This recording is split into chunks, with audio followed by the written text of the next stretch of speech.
private and personal reasons and the physical damage that I've done to myself over the years while playing the music I love. They had brought in a therapist to deal with the Jason Newsted departure. Beauftragt wurde der 65-jährige Therapeut Phil Toll, Talk about that? What does that mean? der für $40.000 monatlich engagiert wurde. We were talking a couple of days ago about whether we wanted to do this film or not. There's an intimacy that you get when it's just a few people in the room, and I'm just wondering if that's going to get lost. Jason's departure sort of cast a spotlight on the deteriorating relationship between all the band members, but particularly between James and Lars. What intimacy? What the you done? I've done therapy before, and I knew it needed to happen. And the band was more important than whatever dollar figure this guy decided to charge us. To me, it's not going to be a matter of whether the cameras are in play, but whether or not you guys are free enough to risk being seen by other people. As we started opening up to each other, we started trying to, find rhyme or reason to why somebody like Jason Newsted would walk out of the biggest band on the planet. Aber es stand auch die Arbeit an dem neuen Album bevor. Und so gingen die übrigen 3 Bandmitglieder mit ihrem Produzenten Bob Rock erstmals nach 5 Jahren wieder ins Studio. Um den kreativen Prozess voranzutreiben, brach James eine 20-jährige Tradition und ließ Lars und Kirk an den Texten mitarbeiten. I was very guarded about the lyrics, the content, and the creative process. I felt, I have to be by myself, alone in a cave somewhere, and access these feelings, and it doesn't necessarily have to be that. The way I was thinking is, it's like, these are the hands, that da-da-da-da, this is the face, that da-da-da-da. At first, it was kind of a shock to him. It might have been a bit of a bitter pill for him to swallow. So it's like building a Frankenstein or something? Yeah, pretty much. Asking for help was hard for me. I'm in a mood, and what have you been doing? Picking at me all night. Doch trotz aller guten Vorsätze machte sich schnell Frust breit.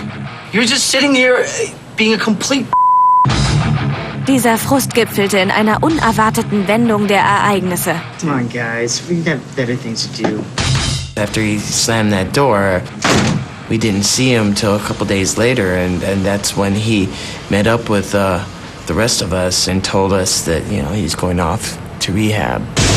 Metallica frontman James Hetfield has entered a rehabilitation facility to undergo treatment for alcoholism and other undisclosed addictions. The irresponsibility, the unaccountability, the messing around on the road, the drinking. And I started to bring that home, and my wife said, no, we've got kids now, and it's not healthy for them, so you have to leave. I got thrown out of the house. As a filmmaker, you're like, wow, this is the kind of dramatic moment that you live for. And you feel this hypocrisy within yourself, because here your friends are falling apart, but from a filmmaking standpoint, it was exactly the kind of drama that you need. We saw that a story worthy of theatrical release was starting to unfold. Berlinger und Sinowski drehten ihren Film trotzdem weiter. Nicht nur zum Wohle des Films, sondern auch zum Wohle Metallicas. I hope he will come back and try and finish the making of this record. Kirk, Lars, Bruce, and I felt it was important to continue filming. It was also important for Phil to keep these guys together, to make them feel like the band was still alive. A good friend of mine phoned me, and he knew where James was. Really? While James was away, these guys really had to deal with who they were, what their identities were, who they were as people, because they had to face the very real possibility that Metallica was over. I can't hold my band together. I start records, I don't finish them. We had no idea what we were in for. We had no idea that we were going to sit on our ass for the next year. Not getting any phone calls from James about what we're doing or when we're resuming work on the next record, that was a bit of a mind. Metallica's the past. I think one of the things that the film doesn't quite capture is that during that 11-month period, it really felt like Metallica was over. I'm pretty confident that, we will come together when the time is right. But not knowing when that time will come is very, very uncomfortable. It was horrifying. It was one of the worst times in my life that I can remember, because I was wandering around thinking, well, am I even in a band anymore? it was just a big question mark. The longer James chooses to stay away from dealing with us, the further we drift apart. What was sympathy for James turned to anger and resentment. I just feel so disrespected. As the months wore on, the band fell further and further into despair, and it was harder to get a hold of these guys, and it was harder to film them. I'm prepared for the worst.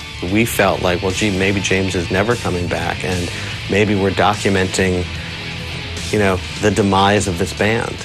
If you walked away from Metallica, I'm not sure that it would surprise me. Mit dieser Ungewissheit kommen wir zum Ende des ersten Teils. Bleibt dran für Teil 2, wenn bei Metallica die Fetzen fliegen. Lars sagt, was er wirklich denkt. I realize now that I barely knew you before. Die Band zeigt sich von ihrer großzügigen Seite. To show you how serious we are about this, offer you $1 million. Und plötzlich macht auch Phil seinem Ärger Luft. You guys have made a decision. It's okay for me to say I'm not happy with that decision. MTV at the... When James came back from rehab, he felt like, maybe the film was a bad idea. Why are we filming this? The talk was maybe the camera thing is just too much. It's too much for you to really be real and to heal. He viewed the film as part of this beast that was this thing called Metallica. I just had to lay down a law saying that, when I'm not comfortable with the camera on, it's got to turn off. I felt uncomfortable with it. A boom following me around, and it just felt like I was in the spotlight all the time, and I guess I don't really like that. We let him know that if we were truly getting in the way of the music-making process, that we want no part in making the film. The last thing we want to do is have it impede on your music, because that's more important than anything. But we also let him know if we were going to have limited access, then that wouldn't work for us. Maybe there shouldn't be a film. I mean, that's the range of possibilities that we should really think about. They showed me some footage, and I saw it, and I said, oh, that's not bad. That's okay. That's me, all right. And I got more comfortable with it. Nachdem die Unstimmigkeiten über den Dreh aus dem Weg geräumt waren, verkündete James, dass er während seiner Therapie nur von 12 bis 4 arbeiten würde. It doesn't work. I think the more time you have, the less focused you are. And that's what I was trying to get at. Oh, by the way, it's 3:45. I gotta get rolling, guys, sorry. Whether it's music or literature or painting or film or whatever the it is, I mean, putting like time parameters on it and saying I'm going, okay, you can paint between 12 and 4. I mean, what if I don't feel like painting till 4:15? Lars' Unzufriedenheit mit den neuen Regeln und dem neuen James entlud sich schließlich in einer dramatischen Konfrontation. I just think you're so self-absorbed. When I look at that scene, I think, okay, we're going to see how much work they're willing to do to keep this together. You always talk about me, you use the word control and manipulation a lot. I think you control on purpose, and I think you control inadvertently. He was scared that he had really no control over what was going to happen. And I was pretty comfortable with that. I think you control by the rules you always set.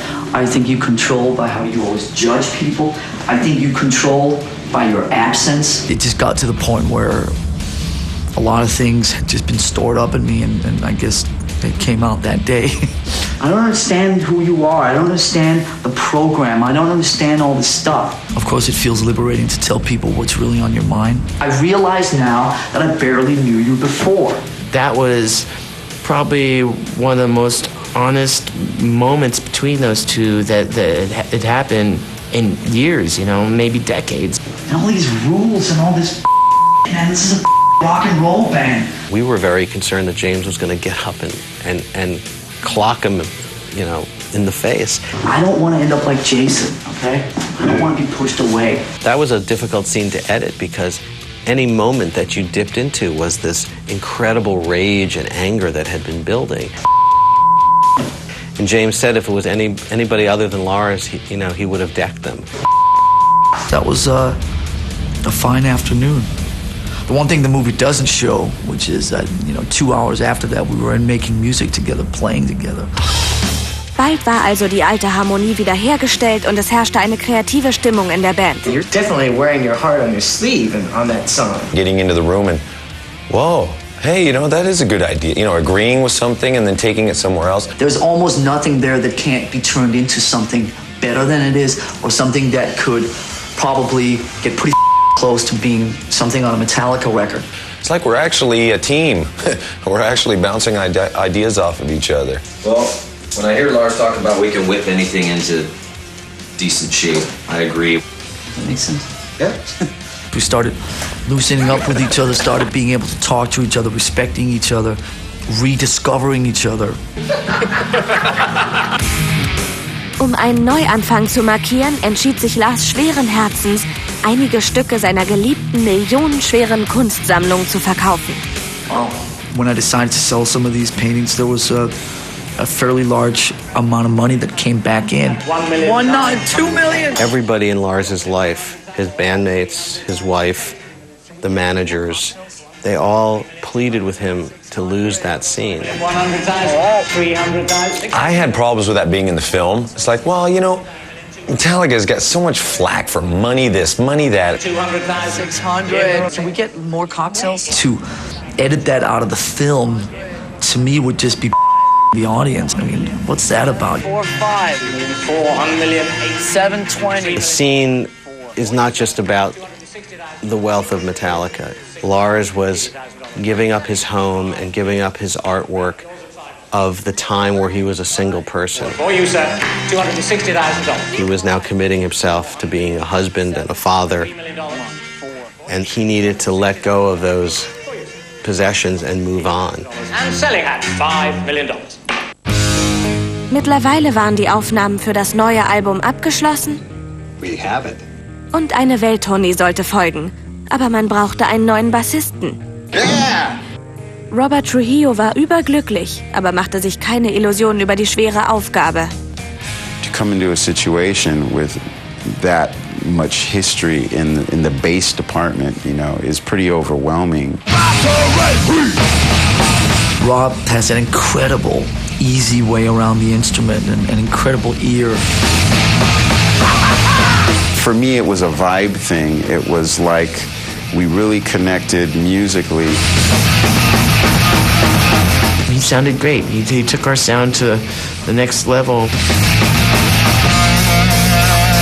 When we played together, it just sort of fit like a puzzle.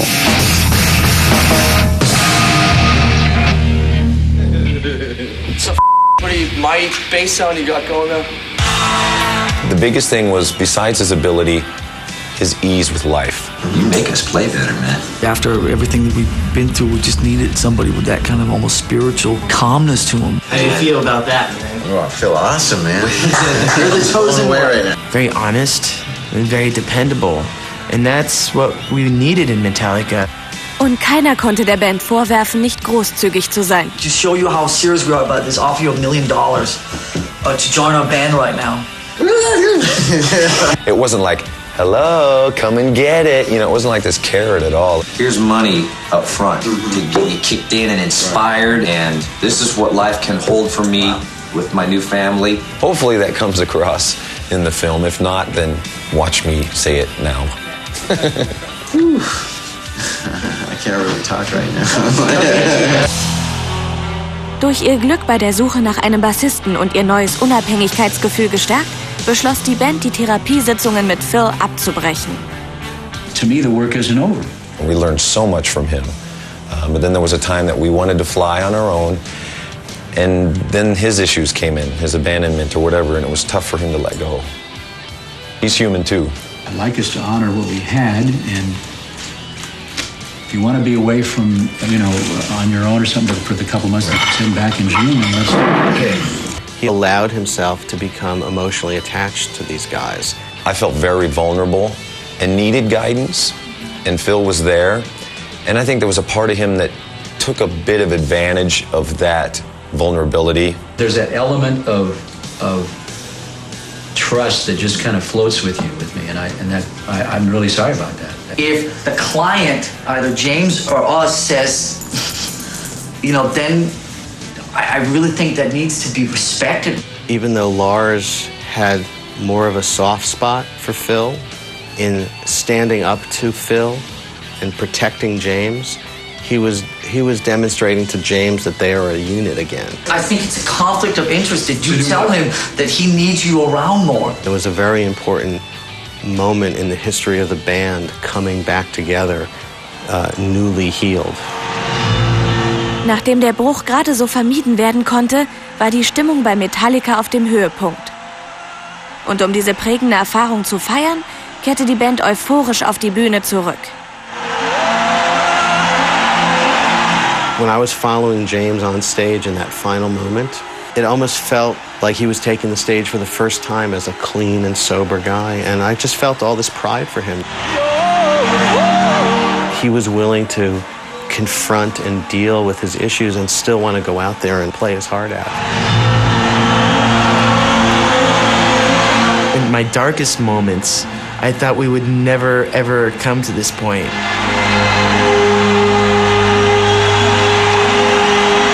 We walked out on that stage in Germany for the first show of that European tour. It was just the most amazing feeling because it just felt like we were back. In this day and age where everyone is so conscious of their image, where everything is so controlled and manipulated, these guys deserve a tremendous amount of credit for just, saying, hey, this is who we are. If you don't like us, that's life, but this is who we are.